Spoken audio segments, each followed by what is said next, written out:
Hello everyone and welcome back to another video from Wake&Tech. In this video, I'm going to show you how to log into your account on the Digiwards application.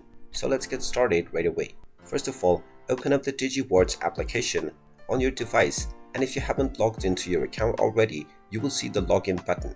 Now tap on the checkboxes at the home page and then tap on the login button, and you will be asked to select your Google account. Just tap on the account that you used while signing up, and if you don't already have an account, you can still continue with this process and you will be logged into your account right away. And now you can immediately start playing various kinds of games and completing different tasks in order to start earning rewards. And there you have it. That is how easy it is to log into your account on the Digiwards application. If you find this video helpful, make sure you hit that like button and subscribe to our channel if you haven't done so already. Also ring that notification bell to never miss another update from us. Thank you for watching, and I will see you again in the next video.